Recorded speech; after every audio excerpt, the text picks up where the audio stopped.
Meanwhile, on the comic box. Mouth, mouth, mouth, down, down, bam, bam, comics. Hey everyone, welcome to The Comic Box, part of the Geek to Geek podcast network. I am Rob, your friendly neighborhood comic geek, and happy holidays, perhaps, or maybe happy holidays. I don't know when this is going to come out. Here's the thing. I released my last episode just a couple of days ago, and then I said I was going to go on a break and stop recording podcasts, and it was going to be, until the end of the holidays probably before I came back.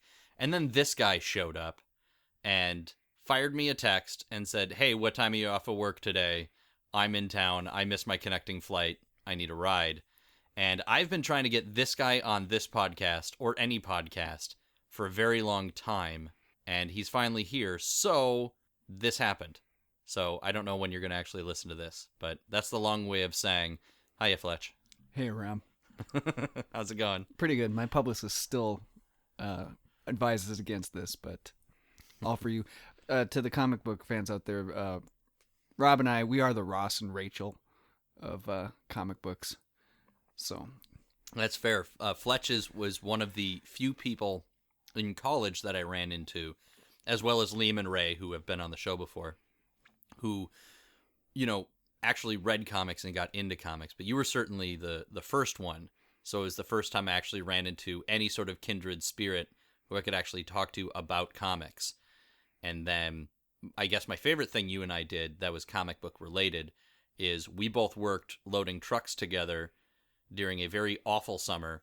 But what we did to pass the time while loading the trucks was we would do fan casting of comic book movies. Oh, yes. That could totally be this episode. We were going to talk about something else. Would you rather do that? Oh, let's break in. Let's ease into that one. If we go there, let's see where we go. I suppose before we get into it, before I really introduce you, I think it's important to note that the extra sounds that people are hearing, it might be a little echoey. I'm not in my actual audio booth here, but beyond that, the sounds you'll hear of clinking of glasses and us drinking as we are sharing a fine vintage of root beer. Spring Grove root beer. Mm-hmm. Groved in the finest spring. Grove is in the heart. The Grove is in the heart. Grove Spring root beer. Clink that one. That was all natural. And I was saying before we started recording, my original plan was I was actually going to have a new root beer every week. And I would review a root beer in addition to talking comics because I'm such a root beer nut. But I couldn't wait. If I buy a new pack of a 6-pack of different types of root beers at the different cool soda shops or whatever, I just drink them all. I'm not going to let those sit for 6 weeks. That's ridiculous. All right, enough about that. Tell us all about you. Usually, instead of just actually having people's personal histories, I just talk comics. Yes, so let's do that. I know you're not reading anything right now month to month. Is that correct? That is correct. The majority of my reading normally is with graphic novels. Okay.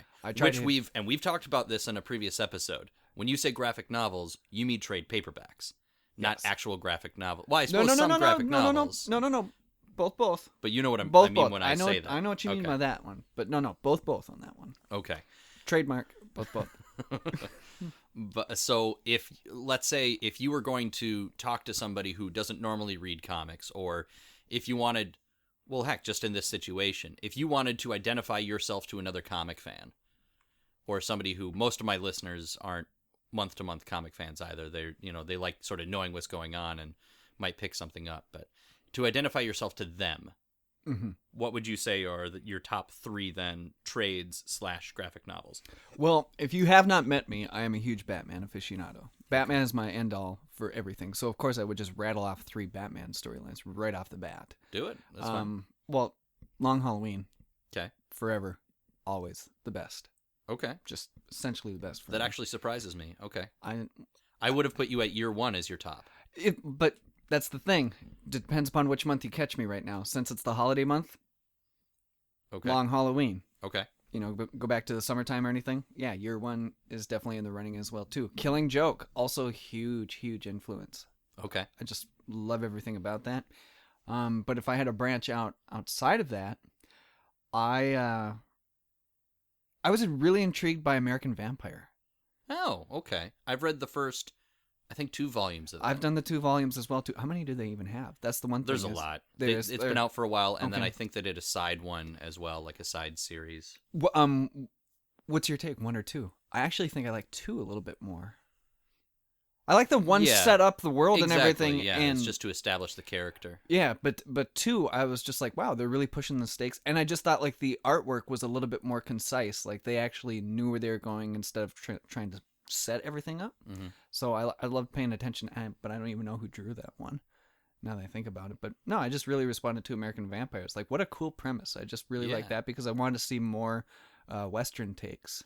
Okay, see, because I buy you as a Western guy for some reason. But I like the mythical approach to it. So I mean, you take vampires, put that in, and I'm on board. Because I don't see you as a vampire guy, which is interesting because you're definitely a Batman guy and you like the gothic stuff. But I never saw you as necessarily a fan of vampire fiction. I guess it depends upon what kind of a setting they put it. If it's got any kind of noir take, I'm there, baby. Give me a seat or anything like that. But I guess any romantic sense. Any romanticism to it? No, I'm not really on board too much, but... So did you ever read, I feel like I must have loaned it to you at some time, the Red Rain Batman trilogy where it's him and Dracula? Yeah. Because that's both. But what time frame was that? That was Victorian. No. No. He had a car, didn't he? Yeah. He had the Batmobile. Yeah. I take that back. Was I it could have steam-powered? sworn it was. No, I could have sworn it was some level of Victorian, though. Shoot. I thought it was. Because it was like the Joker had, like, I want to say a top hat. Right. And that sort of thing, which was in the But I'm second talking one. even just artwork period. What would you date that to? The type of artwork in that book? Yeah, date it. Because you know how you can... the cowls, I think it's just fun to watch throughout the years how they change and everything. Oh, and like it was... Like late 90s, early 2000s, I wasn't buying Batman. I just wasn't getting into it because it just was a little too abstract. You know, the ears on the cowl were like 2.5 feet long. It was just kind of ridiculous. It was definitely that kind of style, but it was meant to look like that way. Yeah. It was like those, I mean, the Red Rain and the Crimson Mist or whatever those 3 are. It's meant to be a more hyper stylized. It wasn't crazy stylized, but it definitely, was not considered a normal, I guess what I would, I don't know, call a realistic art style. But you're right in calling it hybrid because that's the one thing that I think I just couldn't respond to or get into. Mm-hmm. And that's one thing that I really loved about American Vampire was it wasn't really hybrid at all. They had a lot of shadows in that. And I love shadows in artwork because I think that's really tough to do. Which explains, a love of like Tim Sale. Yeah. Kind of artwork. Or Year One too. I can never pronounce Frank's last name. I always want to say Frank Marshmallow. Not Miller. Miller's easy to say. I can do that one. Took me 5 years, but I got there. But no, like Mazzucchelli. Yeah. Don't butcher me out there, people. I'm not a linguistic. But I love linguine. I don't know what that was. It's dumb. I've had too much already. Too much root beer? Yeah. Of that non-alcoholic root beer? It was a long flight. Okay. So and that is true. I mean, you're very much a Batman guy. You're known to a lot of our friends as Batman. Yeah. You are a Batman cosplayer. Yes. I guess, cosplay, before that was ever really a term. Yeah. You were out there with the cape and cowl fighting injustice. Still am. Makes for weird Tinder dates. So, normally at this point in the show, we would dive into news, but there was no preparation for this. I have not looked up any news. Well, maybe we can talk a little bit about things I saw this summer that were fun.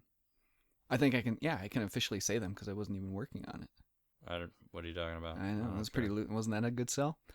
Well, I didn't think I'd be that excited for it, but now I really am, having been able to experience some of it, is Iron Fist. What do you mean? For Netflix. Right. Marvel and Netflix. Right. So while we were shooting the film this summer down in the financial district, we occupied the same spot as Marvel, and they were doing stuff for Iron Fist, and I have to say their production was so cool. The sets that they were coming up with, and the fact that if you knew anything about comics, you knew what was happening. You knew where it was happening in the city. Otherwise, everybody that's in town from Ohio, they just walk by. They have no idea what's going on. But if you actually knew that Marvel was taking over this building, it was a big deal to some of the people that on the film that I was working with. And we were just trying to find out tidbits of information. We were just so incredibly impressed at the lockdown that they have on their sets. Nothing really gets leaked. I was really surprised. Well, they by have that. to be really careful about Well, it. of course they got to be careful, mean, but they- you just be there and see that in practice. That's pretty impressive. Because they did release some photos, and then the big news as far as Netflix goes is that we're getting a season 2 of Luke Cage. Yep.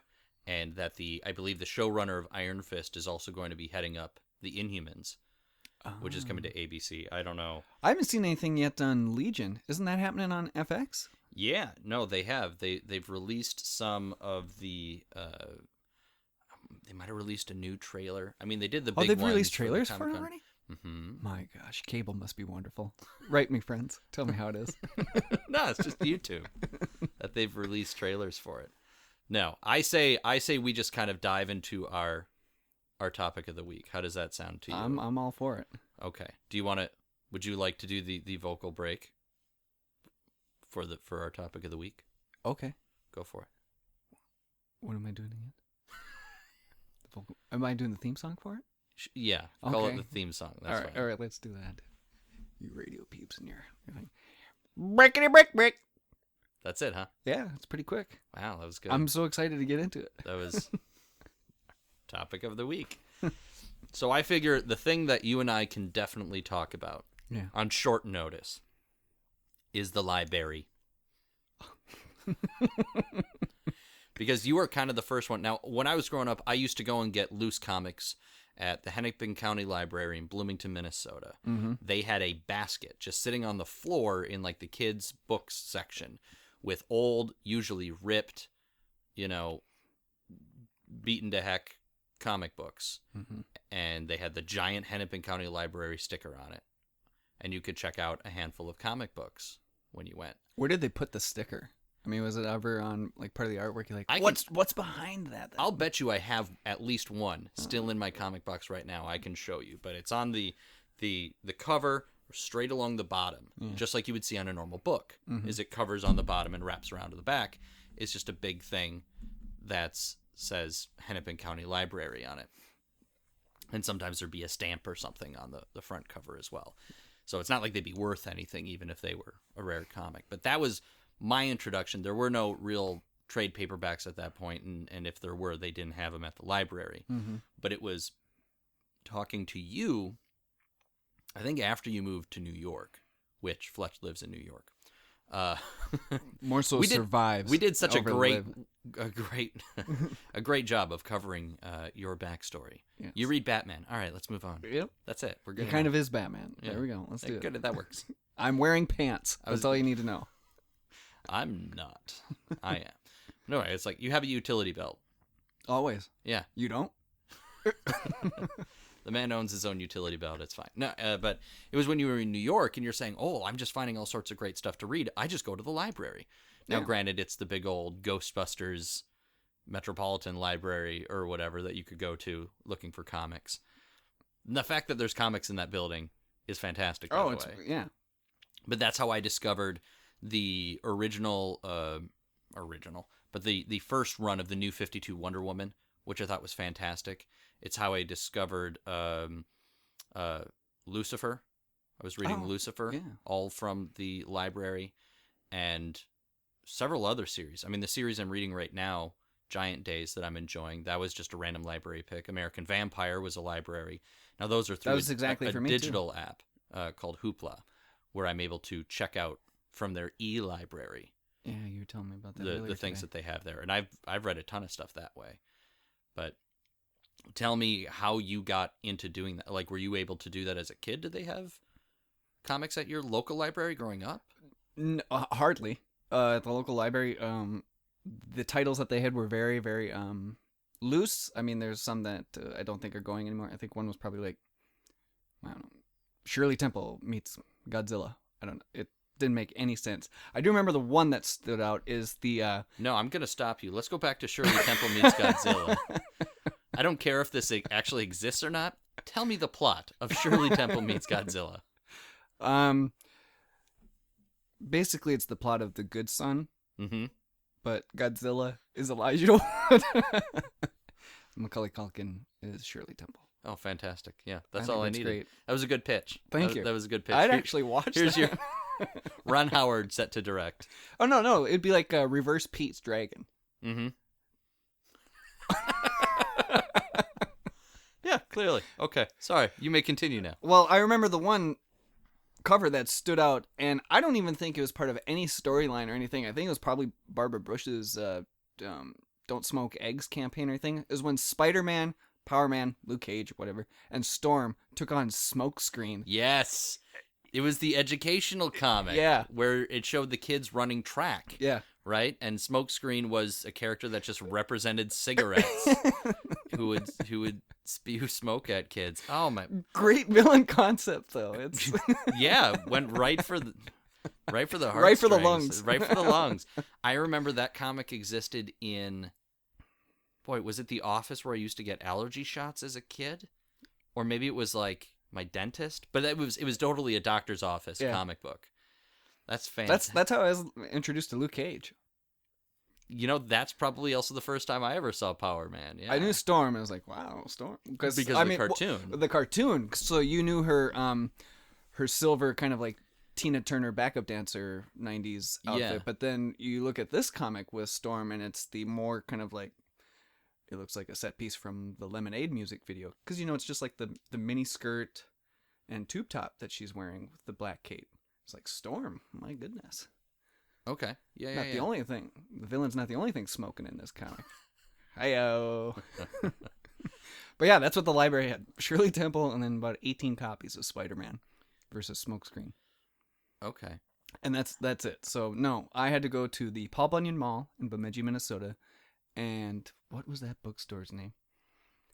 Some mom and pa bookstore. In the back corner, they had 2 shelves devoted to comics. And then if I didn't want to go to Herberger's, which was never, I'd just go hide in that corner and read what I could before I had to go back. So they would let you just hang out and read. They wouldn't kick you out. Yeah, I was adorable.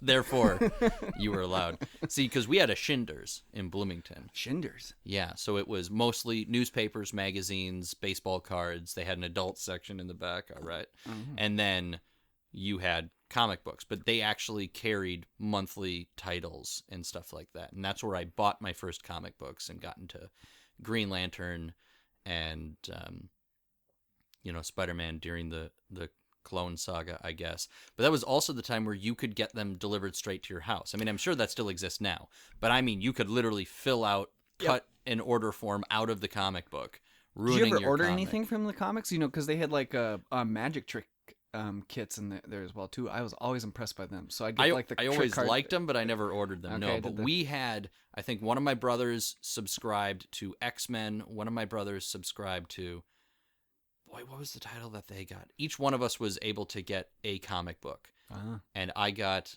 Amazing Spider-Man, I think, right around the time that the Clone Saga was in full swing. So I had the issue where it swapped over from Amazing Spider-Man to Spectacular Scarlet Spider, whatever it was. When Ben Reilly took over and there was a new Spider-Man costume, I got that in the mail, I remember. And then I had a subscription to Wizard, which was my major in, is I got Wizard delivered to the house every month. It was the only time I ever had a subscription for anything, was for Wizard Magazine. Otherwise, because I started picking grab them one up once a year, and then the comics that I did own, I would look up their price to see Of if course. I was like, my goodness, Oh, wow. $26. Yeah, and then you realized, oh no, wait, I have a piece of chewing gum wedged between these pages. Maybe it's not worth as much. Yeah, because I never took care of my comics or anything. Not until I didn't college. When I got to college and I had a little disposable income, I went on a massive bagging and boarding. Wait a minute, you used your FedEx money to buy comics? No, this is way before FedEx. This was okay. I was living in the dorms. I used my plasma money to buy comics. See, That's I never. how sad I was. That's not sad. Blood for ink. comics. Blood for for ink. Fantastic. I like that. No, I brought my comic boxes up to the college campus. I had them in my dorm room. And these were not like fail-safe, fireproof boxes. These were just No, it's the banker's the exact boxes, same ones I still have, which is amazing. in my nerd room, / the storage room where we keep extra toilet paper. I mean, I almost bought a gun cabinet for mine because I still have most of mine in their laminate protective trapper keeper things. Trapper keeper. I just have the plastic sleeves with cardboard in them. Oh, mine are like they're industrial strength. You could try and burn them, and you won't get very far. Oh wow, you went that far. Yeah, some of them I was like, oh, these are really nice, and I want to preserve them. See, okay, well, let's talk about that. Okay. I have never quite gotten that far, where I understand the collector market. I understand the desire for Americana and how pieces of Americana can be considered more expensive or whatever. But in the end, a comic book is just like it's ink and paper. And just like I think toys are for playing with, like I do have some toys that are still in the packages just because I never got to taking them out as a kid. Yeah. But comics to me are for reading, and I don't get the idea of sonically sealing them in a container and grading them so they're good for, like, I guess, like, it makes sense to me when you look at Action Comics #1, first appearance of Superman, it's worth $1 million. Yeah. And I get that because of what it means, but if that didn't exist, I don't know how much I would care. Like, now that it does exist, I understand that it's an important historical artifact because comics en masse were recycled during World War II, and that's why Golden Age comics are worth money. But to me, it's the... I wasn't even cared so much about the money thing. It's just, I was like, this is such a cool piece of art. I don't know why I connect to it. Okay. But I just don't want to see it damaged, because that would... I had one, it was a Batman storyline where Two-Face uses like a sarcophagus to cure himself, but they really are trying to put Two-Face through a really intense hypnotizing. Okay. So on the cover of it is Batman fighting with Two-Face, and then Catwoman's just off in the background strutting her stuff. And I just remember the cover was so cool. The dialogue is very funny on it, but I had an issue of it, and it got damaged. And I was really torn up about that because I was like, I really liked that. It was my first comic book ever, and I was just so disappointed that it was damaged. Are you looking it up? I am. I'm trying to see if I can find this cover for you, and you could tell me if this is one. I don't think I'm going to find it. I don't think my Google searching skills are strong enough. It certainly doesn't seem like it. I'm getting images of actual sarcophagi and a Two-Face action figure, so probably not. But because I will say I did have comics, and maybe it was because I left them out or they were somewhere. But or my dad was just fed up with me doing nothing but reading comics, because I know he would get upset at me for not like going out and breathing fresh air, because I would just sit and read comics.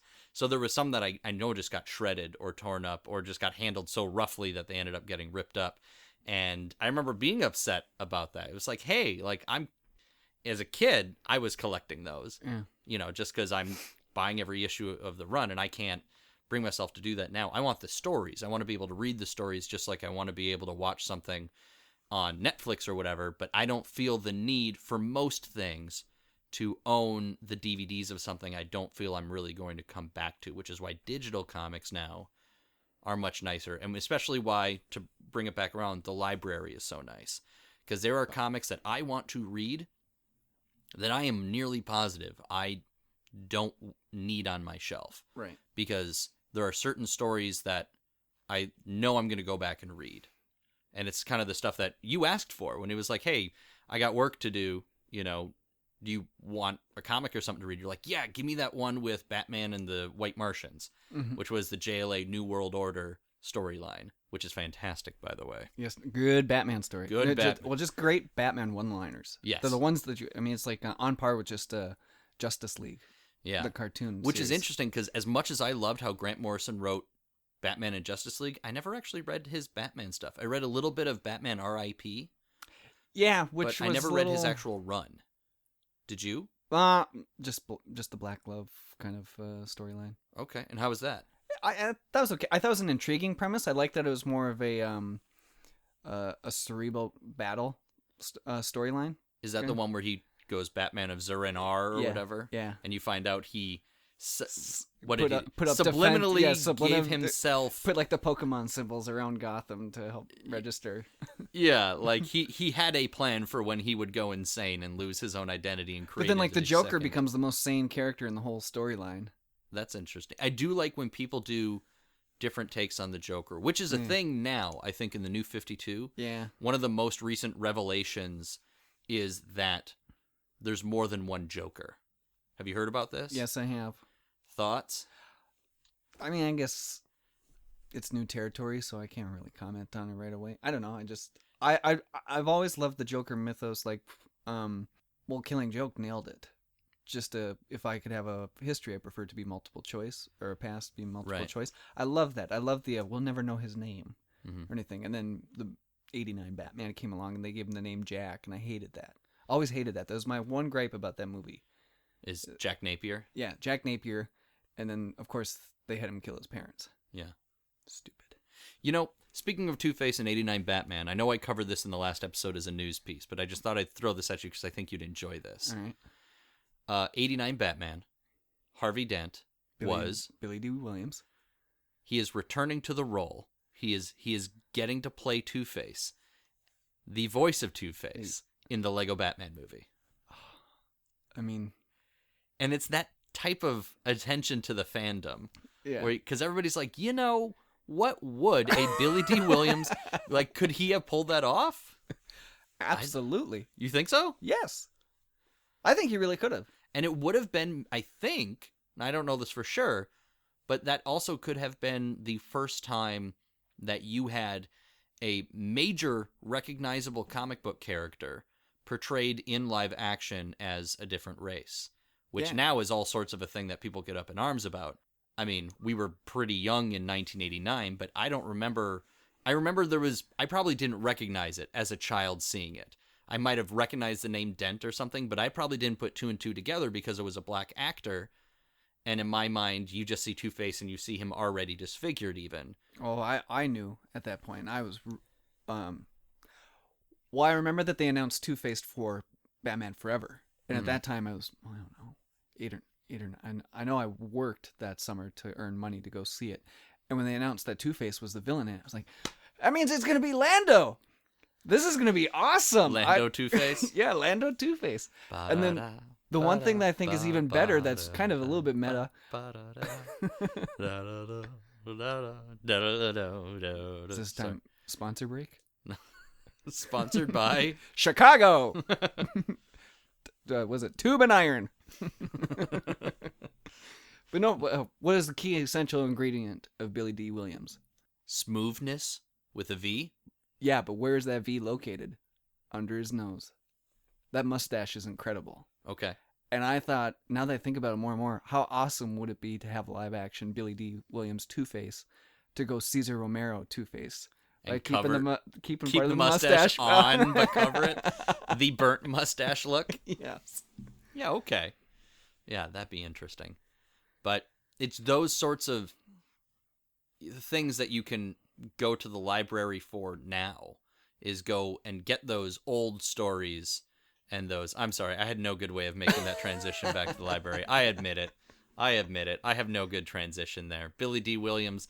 We like him. Hey, there's a Lando comic. You know where you can get comics? The library. Let's move on. Okay. But anyway, to go back to the point of the library. Mm-hmm. The libs is when you're there then, and this is, I think, of more importance to what I seem to find are my listeners, which are people that might go and pick up something every once in a while, especially if they can find it cheap or free or whatever, but they're not month-to-month comic readers. Mm-hmm. So as somebody who has read a lot of comics, but who goes to the library especially to go and seek out new stuff, how do you look for something and pick it up and decide that that's what it's going to be? Are you flipping through it? Are you just looking at the covers? Is it the concept? What is a thing that tells you that something you're picking up you've never seen before at the library is going to be a good read? Or do you only go for things that you know already exist? No, I don't. And it's funny you mention that because I started using the New York Public Library when I moved out to Queens. It was not when I first moved into Manhattan. It was when I was in Queens. And at the time, Home of Spiderman. Go ahead. exactly, the budget for any kind of miscellaneous fun was a little bit on the slim side. Right. So therefore, I got a library card because I was like, oh, I remember my one buddy. I was like, how do you keep up on all these movies and everything? There's no Blockbuster or anything like that around. Okay. I saw the last Blockbuster at on Housden Street in New York, and that was a sad day when they closed. It was kind of they threw me a party. It was nice. They were just happy to see somebody enter the store. Yeah. VHS? What? I was once a man. So I started using the public library out in Queens. One thing I was kind of amused by, that area was Greek family centered. It was a very family centric area. And so I went to this library and I was like, oh, their selection is nice. It's a smaller building. It's probably comparable to my hometown library, to be quite honest. But I noticed their comic book section, and I was really taken back by that. Like, this is really cool. I didn't think that they would be able to offer this. And I just saw some of the titles, and I just issues just started popping off at me that I was like, oh, I remember seeing this one and it having some notoriety to it. It would stand out in some way. Pick it up and read it. I'm like, this was fantastic. This was great. And then, so that's how it first started, is just seeing glimpses of things that I remembered from way long ago. Just people point out, like, if you ever get a chance to read this one, check it out. I think you'd like it. It's like, oh yeah, that person mentioned it, and it just worked out great. And then part of the charm of going back to the library was just to see there's so many branches in New York. It's just to go to that area of the city and seeing what they have to offer. I'm very amused by that because it seems like there is a little bit of a trend in certain areas, and I just it's there. I can't quite put my finger on what it is exactly, but I can start to see it. It's starting to form the more that I go to different branches. So that was starting to stick out, and I was getting a real kick out of it. And then it just kind of went from there. I've never really put anything on hold or reserved any kind of issue or anything like that. Ask for them to send you something from another library yeah. or anything like that. No, I've done that with books or anything, but not with the comics. I just like the charm of little happy accidents of coming across that. And I think that's part of the joy of being just in general a fan of the medium. Mm-hmm. Is if you just saw a random comic book you hadn't seen before sitting there, as a fan of the medium, I don't know a single comic fan that wouldn't pick it up and read it. Right. And that's part of the joy of looking at comics, even if you get one, since you're not spending $20. And even digital, you're not spending, most digital comics are still the same price first week as they are in print. Yeah. So you're talking $4 or $5 to read something digitally on your computer. Right. And that's the other thing too, is I've not made the jump, and I don't know if I can ever do that. I don't read comics digitally. I just can't do it. I tried to put in an effort. I know. I keep trying to try get to you put to in do an it. effort. I just can't do it. But that's how, back when we were living together in college, how I got Void to get into The Walking Dead is I just threw like a sampler platter at him of a couple different titles, because that to me is a great way of doing is that digital, and that's a little better to me than the library, but now you have apps where you can do it. And while I understand that, at the same time, like, just being able to download something to my phone, and then if I'm on a plane or I'm doing whatever, like I have yet to buy myself a tablet, which is kind of where I'm going to go next, just so that I can load it up with digital comics or have my digital comics, whatever I have from the library, on there, and then I have it with me everywhere I go. Because when I travel, I try and usually grab a trade or two to read, but by the time I get on the plane, I've read them already. Now I just have to carry them with me the whole time. But that's the other thing too. When what's your process? You just read through them. You've processed it. You're done. Because I think I do it in 3 ways. I read the story. Then I go back and I want to see how the paneling is done, how the action is put together, because I'm always fascinated by that, because those storyboards are amazing. It's fun to see how, in some cases, they translate on the screen to like, wow, they absolutely nailed that scene perfectly in terms of the movement that I remember from reading in the comic book. Well, especially like movies like Sin City and stuff like Sin that. City, Watchmen, you know, anytime Zack Snyder gets on a new tattoo. And then the third thing is just to see how the dialogue is placed and how they are able to make that smooth transition to tell the story and not have any blockage. You're not trying to pace out, like, where am I supposed to read next? I want to see where my eyes actually avoid to. It used to exist. It used to in the golden age, and then My last 2 episodes were about Crisis on Infinite Earths and talking, like, you go back and read stuff from 85, 86, which is when that came out. And they are narrating everything they do. They're not letting the art do the storytelling for them. And I think maybe the reason I read comics the way I do is because that's what I'm used to. I'm used to everything being told to me as it happens rather than letting the art do it. So, yeah, I pretty much see it just like I watch a movie. And I understand there are some books that you have to sit back and look at. Like, I know I loaned you, I think, the first volume of Batwoman, you know, and just the art spreads on that are just phenomenal. Yeah. And the art is really the draw of the book over the story, you know, for me personally. And I'm not usually that much of an art guy. Like, I want the art to do its job, but it's like, we're both film kids. We met in college in film class, I think. I don't know, close enough. There was popcorn. Or the TV station. Yeah, there's popcorn somewhere. But the idea that while I appreciate it, to me, everything in a movie is there to hold up and to support the narrative rather than it being art in itself, which I know is incorrect. Film itself can be art. It can every frame a painting, and I can agree there are some movies that are just gorgeous to look at and it doesn't matter what the story is, you know. But for me, case in point, Norbit. Of course. Yeah. Gorgeous looking film. Gorgeous. Wonderfully cut. But could have been cut a little harsher, you know, maybe down to minute 30.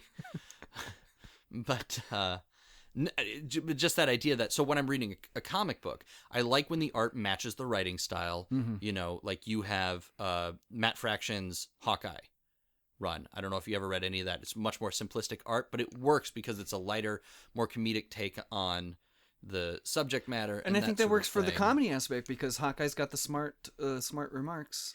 Yeah, it works. So it works very well because it almost reads like an internet comic strip, if that makes sense. Yeah. The color palette is always the same for each page. Like, I mean, the art process of it is fantastic. And that is the other benefit of getting trades, is you often get notes in the back about the art and the process and how they decided to go about doing that book, kind of like extra features on a DVD. Do you like them, though? Sometimes I like the mystery of the extra stuff. Yeah.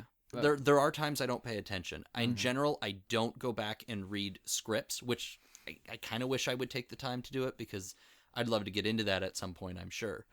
But I usually don't pay attention when they have the original scripts or all the notes and they show, you know, here it is from pencils to inks to whatever. It's neat.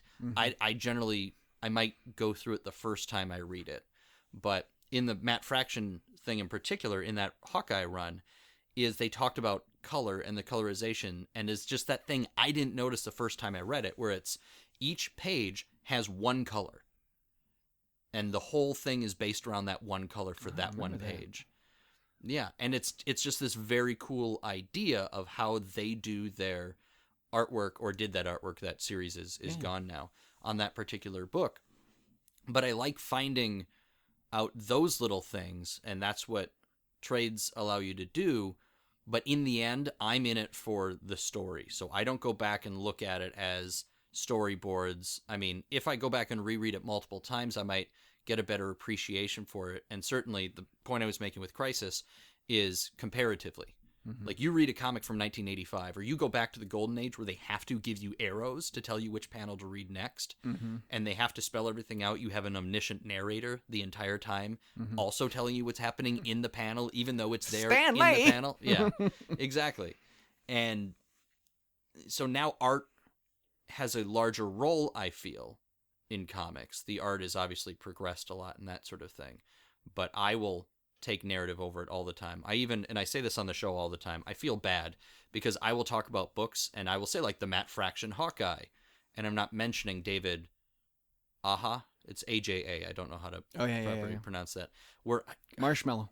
Sure. I generally don't bring up the artists because I'm just talking about the storylines. But that's even though the art is so important. And I'm reverse on this side. I do quite well remembering the writer, but now I'm like, I need to give the artist the props because they told the story too. Oh, yes, oftentimes much better than and the so I'm trying to be more writer, appreciative and recognize some of the styles. Because it's that's one of the beauties of reading them too, is just seeing the different styles and in writing too. I mean, I think anybody could pick up, if you've read a couple of comics in your lifetime, if I were to throw you a quick monologue, you'd probably be able to decipher if it's Frank Miller or not right off the bat. But, with some of the artwork, it's kind of fun now to distinguish, like, oh, yeah, you definitely know a Jim Lee one. Now it's every line of detail you can think of squeezed into that frame, right, to make it. So that's... And then they eventually inspired generations of artists. Absolutely. You go into the early 90s and everybody's a Layfield. Mm-hmm. It's all massive muscles and everybody has their teeth gritted and pouches everywhere. Or the massive expressive eyes. I just did a piece of artwork for my nephew. It was a McFarlane Spiderman. And I was just noticing that artwork too. It was just like, oh, I was noticing McFarlane's very slender Spider-Man, a little bit more of a elongated head and everything. The eyes are incredibly expressive. They're probably 75% of the face, if anything, too. Yeah, using the giant eyes. So when you're at the library then, to bring it back yet down again, at the club, and you're seeing these comics. Just so everybody out there in Radioland knows too, at the library, yes, all the librarians look like Janine from Ghostbusters. It is a wonderful thing. Oh, well, good. And they all enjoy racquetball. Watch the movie; it'll make sense. I was gonna say, it's these things you just throw at people. Yeah. More Fletch here, anybody? And here's the thing: you're so freaking confusing sometimes. Yeah. And yet. Also, if you're in the New York area, I mean, we'll get to this, I suppose, later at the end of the show, whenever we decide we've spoken enough. Okay. But you're a stand-up these days. You do stand. Up. And sometimes you tell jokes while you're standing there. And sometimes I fall down. It's life. That got very deep very quick. And what do we do when we fall down in life, Master Wayne? We get back up. Yo, Bubba and Bubba. Michael Caine. So if you weren't... What? That was a pretty good Michael Caine. Thank you. If you weren't a comic fan, though, because the whole thing is for my listeners, right? They're going to go to the library. They're going to see a bunch of titles. Mm-hmm. They're not going to know what that is. Like, you see American Vampire, you might get an idea, or they might say, oh, Young Avengers. That's, either the Avengers when they're kids or it's Kid Avengers or that sort of thing. But there's all sorts of other interesting titles out there, especially when it comes to indie books. So what's your suggestion there for picking out something to Judge read? Your book by its cover. Seriously? Yeah. Why? I've had great experiences with that. But oftentimes a cover artist is not the artist of the book itself. But not just the cover. The tagline, the DVD description on the back. Mm-hmm. Just if it's got an intriguing premise, if it's just well written, I'm there. I'm for it. And I think the color scheme is kind of indicative of the story that you're going to get into. And so that responds to me usually. Okay. Now, would you pick up just a single... So say it's American Vampire, for example. Which is one of those instances. And say they have 5 volumes there. And you're able to get multiple things from the library. Mm-hmm. Are you the kind of person that just grabs one and goes? Or will you grab the series, and if you don't like it, who cares? But if you do, you have the next one ready to go. That's interesting. For American Vampire, I think both of them were available, and I just did the one. But because Walking Dead had already come out, I'd not seen Walking Dead, but I just knew that it really caught on very quickly with the television show.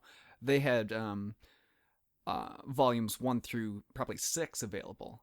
And because I knew it was so popular, I'm like, well, who knows when they're all going to be available like this. So I took them all up, just without question. And were you a fan of that? Yeah, I did. I did like Walking Dead a lot. Talking about books in color, I know. Walking Dead's all black and white. Exactly. Always has been. No, at first, even by the cover and everything, I wasn't too impressed by the cover art. When I first started the first book, I wasn't too impressed by the artwork, but I really loved how they titled the volumes. I just liked the titles that they would come up with. I was like, wow, these are really dark and depressing. I'm into that. I'm going for it. Mm-hmm. And I knew that the TV show was so popular, but like I said, I had not seen it. I did not know what was going on. I just knew that it was an interesting take on zombies. So I'm gonna go for it. And the more I read it, the more I was just like, this is so good. The writing is really driving this forward. And granted, it was a little tough in the beginning to try and distinguish between characters, but of course you've got the main ones that was easy enough to follow. But when then you get down to is it Harold? That was driving around the RV. Am I going too far back? I'm only up to like 16. No, that's not Harold. That's Dwayne? No, it's not Dwayne. Gary. No, Dale. Ruben. Oh, Dale. Yeah, that's right. Dale.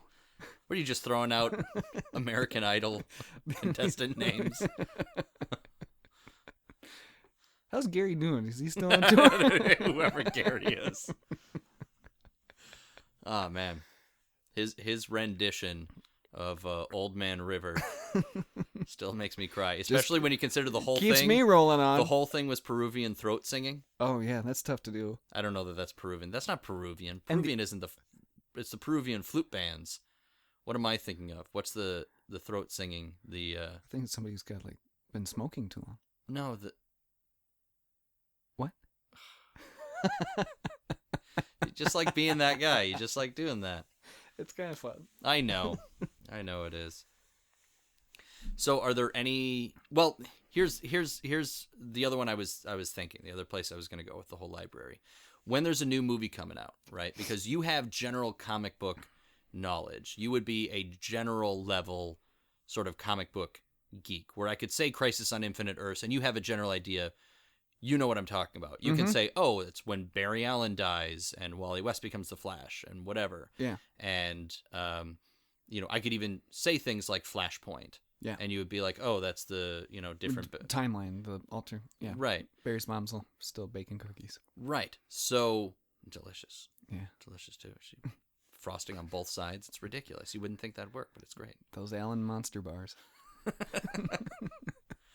But do you ever head to the library and pick up trades to prepare yourself for another, if it's a DC animated thing or for the next Marvel movie that's coming out? Like, do you ever research? Because I know you said you saw Doctor Strange. Now, did you have the desire, whether you went or not, to go to the library and read up on Doctor Strange before seeing the movie? The funny thing is not to read up so much on the storylines, but to see the artwork. Because that's, but again, that's general comic book nerdery, I guess, where you know that the artwork was kind of what made. Oh, absolutely. Doctor Strange. So I wanted to Ditko refresh. And then Steranko. Yeah, I wanted to refresh the color schemes, everything, and just kind of get in touch with how they went for framing. And that's one of the most beautiful things I appreciated about the movie. I thought that was top notch. Yeah, that sequence. Well, did you get to the library and grab yourself some old Doctor Strange before you saw the movie? No. I was too busy on the TV project. Okay. All right. But now, is that a thing that you would suggest to people? Or would Absolutely. Or would you think, stay away because you don't want to get your head full of what it should be before you go and see it? Well, I think I think when Thor came out, I never read Thor.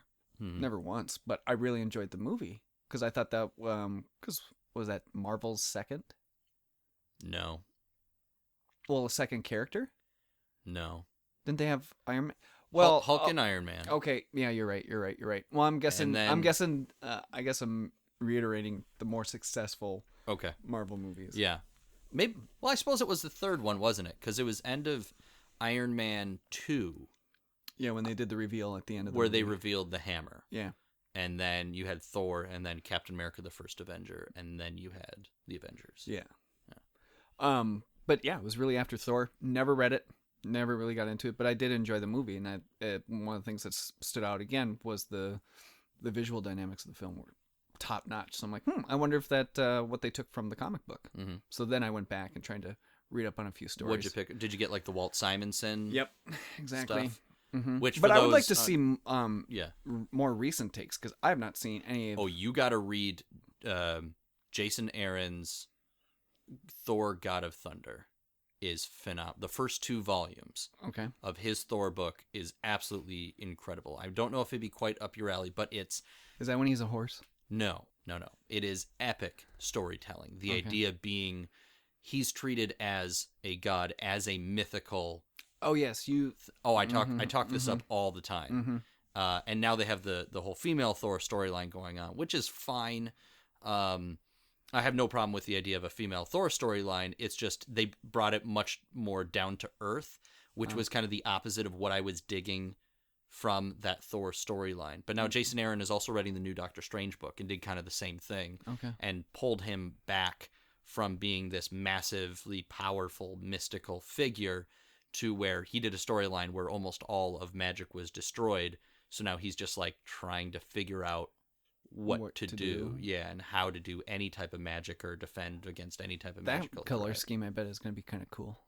It's not bad. They just came out with the first trade of the new Doctor Strange. So Okay. I don't know how long it takes for a library to get new books. Sometimes they get them right away Yeah, they for do. trades, and sometimes it takes a while. But that might be something for you to go check out. But absolutely, Thor. I think it got depends upon the first two name, volumes. the name of the character That's to true. make it. But Yeah. Doctor Strange was a massive success, so I wouldn't be surprised if it shows up anytime soon. I believe it most recently surpassed the box office take of the first Iron Man movie. Yeah, I think you're right. Which is fine because Iron Man is what kicked off the MCU. Mm-hmm. But just the idea that as far as a solo film, But you couldn't have gone to Doctor Strange without doing Iron Man first. you And couldn't that's- have gotten to Doctor Strange, I think, without doing the Avengers and stuff. I think you Yeah. would have had to go much further.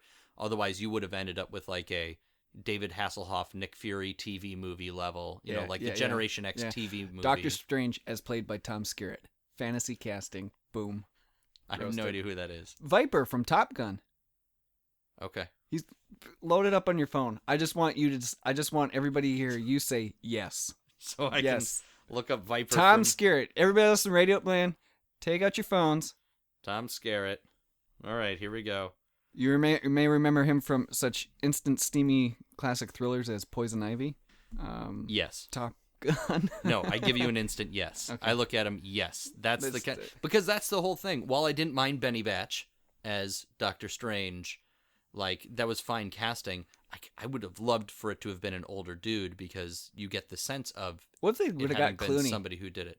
No, did they want Clooney? Was I that thought a there was. guy in the I running? thought there was almost a like way back early development was a Clooney mention. No. Yeah. I don't want Clooney. I want as few. See, this is tough. The Marvel formula is to get a recognizable face to front the film Yeah.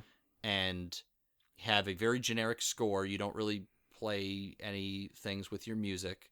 There's a great YouTube video about that, about the music in Marvel movies. Oh, And but how you, I find that nobody fascinating can, because nobody I was can really recognize. Nobody can just.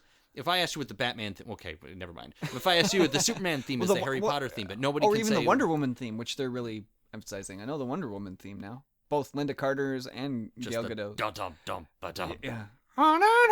Dum, dum, ba dum. Yeah. But that's DC. Marvel well. doesn't really have. But they did a They good had job. With, AC/DC with Iron Man, which was Yes. wonderful until they didn't. yeah. In the third one, ruined it. Ruined the whole movie. No AC/DC. Ruined the whole. Just throw it all away. But I mean, it was like with Robert Downey Jr. It was just appropriate casting, you know. Well, and if anything, Robert Downey's voice is the music for that. You know it's automatically an Iron Man thing if he just starts talking. that's fair. Yeah, and the way he plays the character, but it's just that Marvel. I'm not a huge fan of Michael Pinocchio, who did the score for Doctor Strange. Typically, he did like the new Star Trek, and I think he did the new Jurassic Park movie, Jurassic World.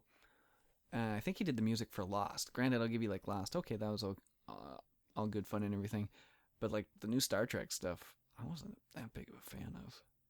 I haven't even seen the latest Star Trek. I think he's.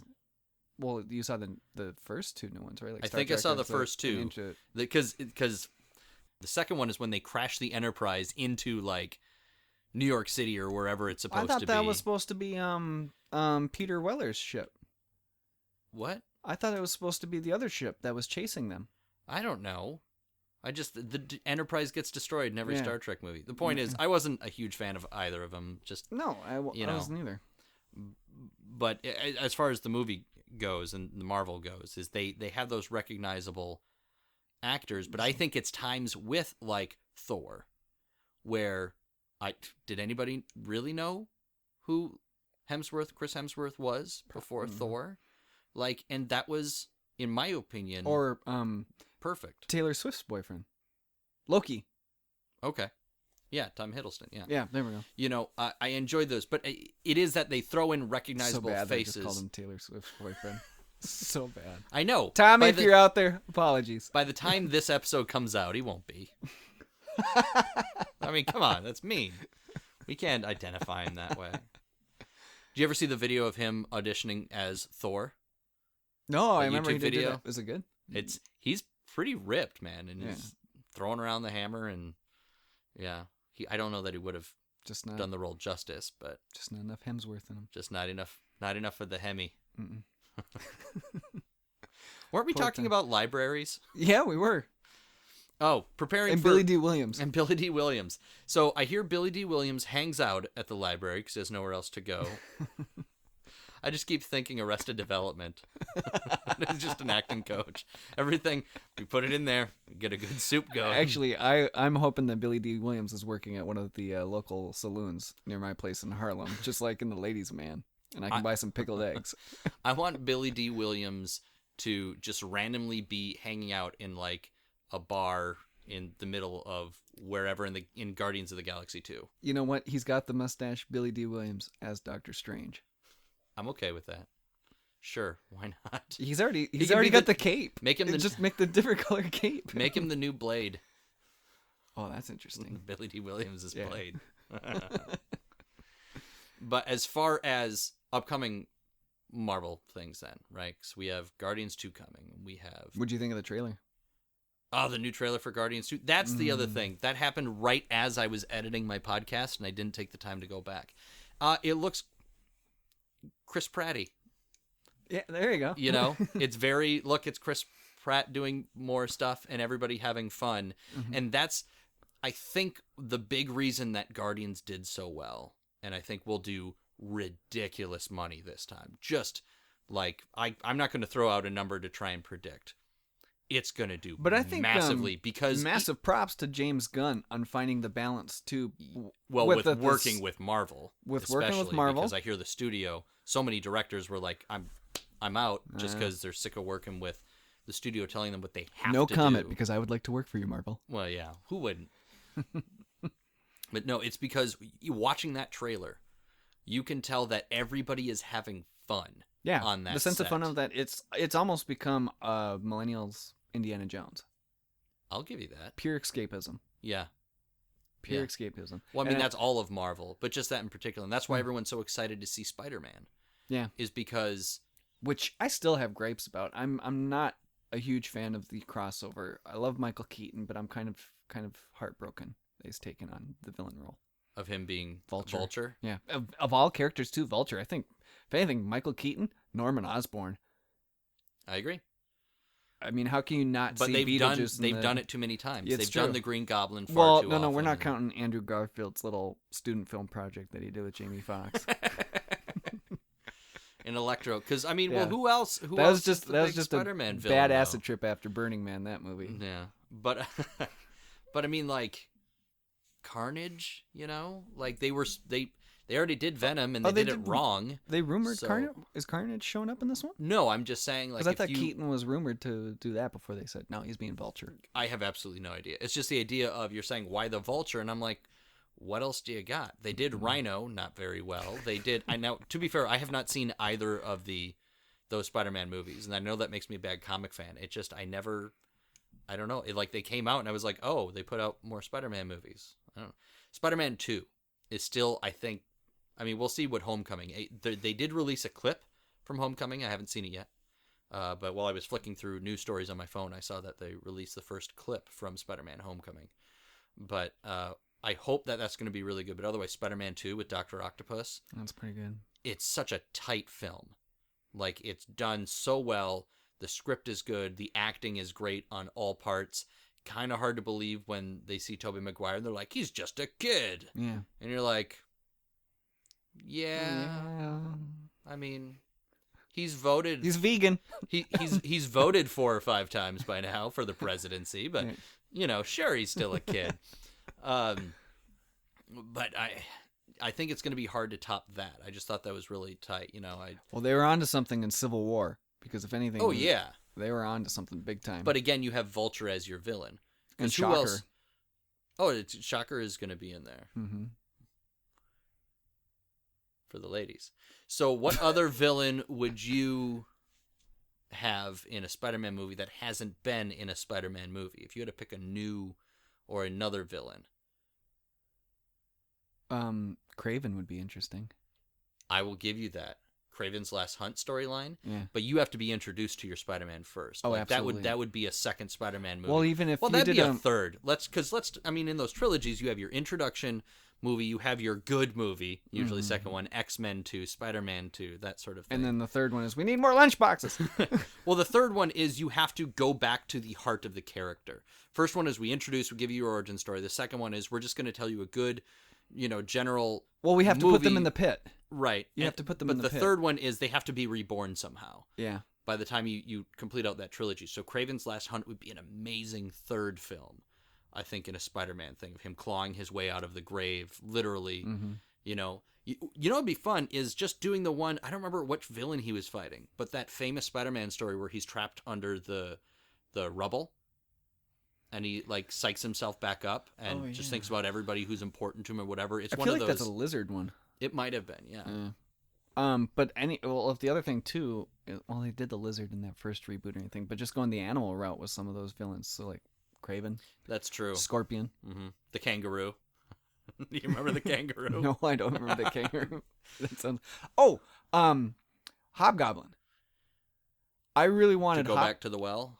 I really wanted Hobgoblin, and I thought that Spider-Man 3. I hated the James Franco on his snowboard thing. What did they call him in that? New Goblin? Yeah, like New Goblin. And that was only on the toys. But I was thinking I would have loved to have seen a storyline with James Franco being torn between his father's hauntings, what have you, his mental breakdown, and just kind of trashing everything that Norman has built. So he trashes the Green Goblin suit to where it becomes the Hobgoblin suit, because that's how we always thought. Like Hobgoblin just was thrift store Green Goblin, right? The hand-me-downs, everything. But apparently the original Hobgoblin story though was such a huge deal in the comics. I have a friend of mine I used to work with down in Iowa. Or something? Well, it was just it was a mystery for like 2 years. Okay. Of who is the Hobgoblin, and then you thought it was like Ned Leeds or something, and you found out you were totally wrong about who the Hobgoblin was. We have veered massively off topic, so I'm just going to ask you, what comic book property movie are you looking forward to most next? What's the one you are definitely going to go see in the theater? Because there's a lot coming. There's a lot coming, but I have to own the allegiance, and just because I'm very, very, very, very interested to see what happens. The Batman. Duh. It's like 2 years out, though. That's just the one you're going to see. What about Justice League? Because that's really the next time you're going to get to see your Batfleck. No. Not too thrilled about it. Okay. At the moment. This totally could have just been an episode about all the different cinematic Batmans we've had up to this point. This is true. That would have been a better episode than this. What do you mean? No, it was a great episode. It was good. Good job. Wait, we stayed on topic very well. Oh, yeah. And, we did as we always do. As important as that is, yeah, I suppose. Well, what's yours? What one are you holding out for? I mean, right now, it's kind of, I guess, comic book related, but how can you not be excited for Rogue One? Yeah. You've always kind of been a Star Wars guy, right? Not massive, but I've enjoyed them. And you know what I would like to revisit again is Dark Empire. That's the it's after Return of the Jedi. Yeah, it's after Return of the Jedi storylines. Those comics. Oh, see, you're way beyond me. I remember coming across those from Wizard and everything, and you'd be like, "What? Star Wars has got publications, and everything?" And you see these covers that they've got. They're so great. There's they've got that kind of mythic Star Wars, a little bit of optimism, but some of them have just this darkness that's in the art that just really, really gets you. And you're like, wow, I didn't think Star Wars could go this route. Well, there's a ton of comics out now for the Star Wars universe. Yeah. But it's all we got the new canon, because everything else in the old extended universe has been declared not as being part of the new Star Wars thing since Disney took over. But in the end, it doesn't really matter, does it? If it's a good story, it's a good story. It Absolutely. doesn't matter if it's going to be referenced wrong in the films, but that's a very sensitive part of fandom. I completely misspoke. I know one that's coming up pretty quick. What's that? Old Man Logan, or Logan. Yeah. Logan, just top notch. I think that's it's unfortunate we had to go, 7-8 movies to get to this point, but I'm hoping that if it's as strong as that trailer indicates, that's going to be a good movie. Because any of those ones. It was just fun to see Hugh Jackman as Wolverine. But watching this one was just like, wow. Everybody's going all out. Yeah, and this really going to give it their best acting chops. Well, which they're is the giving big it that one. little bit of a Marvel approach too. Like, you attribute AC/DC to Iron Man and everything, but just using the Johnny Cash hurt Yeah. with that, it was like, that's spot on. That's what you need to do. Oh yeah. And I'm right there with you. That might An old be... voice on a semi-current song. Well, I mean, that song's probably a decade old by now, but just that kind of idea that he's been more through than it a all. decade old. Do you think the Nine Inch Nails song is hurt? I guess you're right. Yeah. Because that was Cash covering it. Yeah. Yeah. No, you're right. That song's probably got to be like 20 years old right now. Wow. You might want to keep going. 20 years brings you back to 1996. You think it was Was it earlier 90s? Was it? Maybe it could have I been. thought it was. I don't know. Oh my gosh. Break out your surge and check out Wikipedia, kids. Yeah. Encyclopedia Britannica. Look it up. But no, I like it. And obviously, they're not doing Old Man Logan. They can't. No. Because it's Fox doing the X-Men movies, and they don't have the rights to literally every other character in the Old Man Logan storyline. So it's just Logan as an old man. But no, it looks really good. And just for me, the shot where they're all sitting around the table and Patrick Stewart gives that gentle grandpa look to the kid, I just about broke down and cried. What do you think the scene is real? What do you think that look is him just because he's so great with the looks? I You think think that's the just X-23's got like a bowl of potatoes and Xavier's just make it so. No, That's how good Peace Stew is. I think it is literally just them having a warm moment, and it's going to be the last warm moment.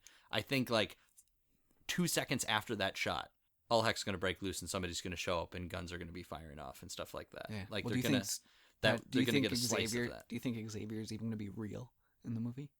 Oh wow, I did not consider that. Yes, I do. I don't think he's going to make it to the end of the film, certainly, but.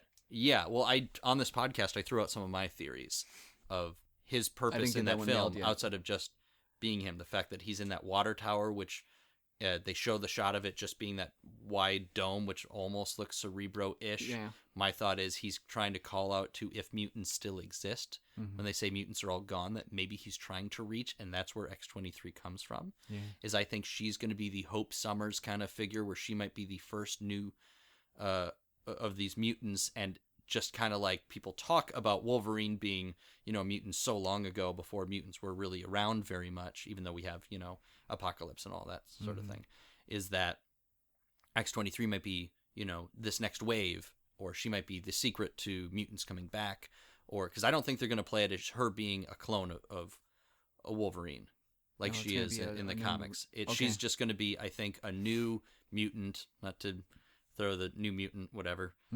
around, and my thought is maybe that's how they're attracted, because you see him and he's scarred and his hands are bloody but his knuckles are all really raw. My thought is he either doesn't have a healing factor anymore, or if he does, it barely works. Yeah.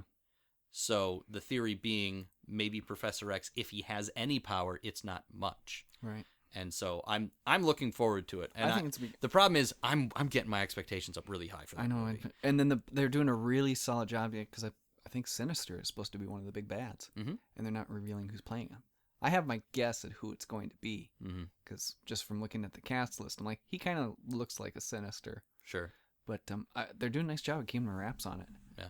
Otherwise, I am looking forward to Guardians 2, because I have no expectations. Summer? I'm just looking forward to it. Yeah, and it comes out. Yeah.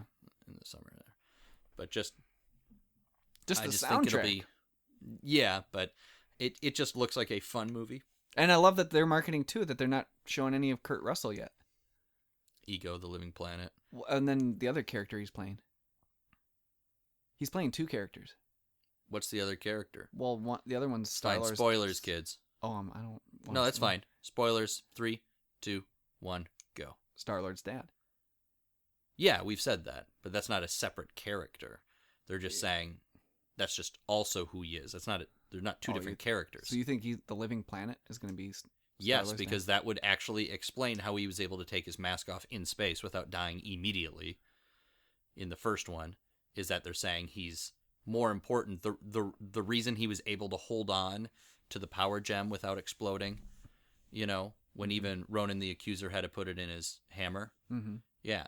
Like, the whole thing is he's more important to the universe because his actual father in the comics is a ruler called, it's Jason, but it's J''S-O-N. Yeah. Who is the leader of the Spar Toy people. So the reason he was able to survive in space and stuff in the comics the way he does, though in the comics until the movie came out, he didn't have his hair loose. You know, he didn't have any skin exposed to outer space. Because, come on. But the reason he was able to survive and better out in space is he was half alien, but in this case they're saying he's half, like, living planet sort of thing. And I don't know how they're going to do it. I want to see a giant planet with a massive goatee on it, though. That would be great. Because that's what Ego looks like. Yeah. I think that'd be fun. Do you think Benicio would turn up back in again? As the Collector? Yeah. I hope so. I mean, I think we need to see more of the Elders of the Universe in order to establish... it's in Thor Ragnarok, we're getting the Grandmaster. Jeff Goldblum. Jeff Goldblum is going to be... Who wants to take Jeff I want to do kind of Goldblum. now do a sensual take on that. That's I see what you're doing. It's very interesting. Yeah, so it seems like we're getting more of the Elders of the Universe, but I don't know that they're necessarily going to play a larger role. You know what? As much as I love Bradley Cooper as Rocket, we really missed the boat on not putting Danny DeVito as Rocket. I'll give you that. Yeah, but you'd almost need it to be a young, angry Danny DeVito. Yeah. You know, Jason Alexander. Oh, that would have been great. Should we wrap it up? I think we're pretty far gone at this point. I think so, too. Okay. So who won? We'll leave it up to the listener to decide who won in our argument over whether getting comics at the library is good or good. That was our topic of discussion. It was supposed to be. We just didn't really work our way around. That's fine. This is just a random episode. It's next week. Holiday. Join us for Johnny Quest and quilts. No, it's just because it's a random episode. So this will be, you know what? I will. I'll release this as a treat around Christmas, we'll say. I know not everybody celebrates Christmas. That's right. It's the fruit cake that you can't get your teeth through. Is this episode? I don't even know how long it is. I haven't been paying attention. Oh yeah, what time is it? It's 8. Oh, I gotta get to the airport. Yeah. Yeah. We better go. All right. So to wrap it up. Oh yeah. Where can people find you? If people want to hunt you down online. Oh, come visit me over on Twitterland. At the Kyle Fletcher. At the Kyle Fletcher.com. No, that's not Twitter. Just at the Kyle Fletcher. And Instagram. You're on Instagram? Yeah. At Fletchergrams, where I do my B-movie posts. I do posters of B-movies. Oh. I had no idea. Oh, we'll have to look at that in the car. Yeah. That'll be a fun time.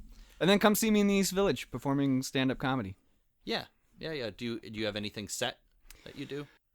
Like set times, set days of the week? Oh, you can usually find me at Otto's Shrunken Head. It's a fantastic tiki bar. Mm-hmm. You can head there on Tuesdays and Saturdays. Cool. Yeah. Photo op right here. You're missing it. So I can throw that up on the interwebs. Okay. How's my hair? You and your hair. Your hair is fine. And as always, if you have questions, comments, suggestions for topics, that sort of thing, you can find me on Twitter at Rob's Comic Box. You can shoot me an email at thecomicboxpodcast@gmail.com. This is part of the Geek to Geek Podcast Network. You can find information on all of our shows at geektogeekcast.net. You can also dive in deeper, not to this topic because we barely covered it, but if you want to come talk to me and talk comics, we're also on Reddit. We have a subreddit at reddit.com/r/geektogeekcast. So please come and join us over there as well. So until next time, I thank you for joining us. This is Rob, your friendly burp. And with me, as always, is Fletch. And I say, as always, it's the first and possibly last time. I'd love to have you on the show again. I'd love to come back. Thank you for being here. Thank you. But if the warden allows it, yeah, I'm for it. Exactly. So we are closing the comic box for now with a ba-da-ba-ba-doo-boo.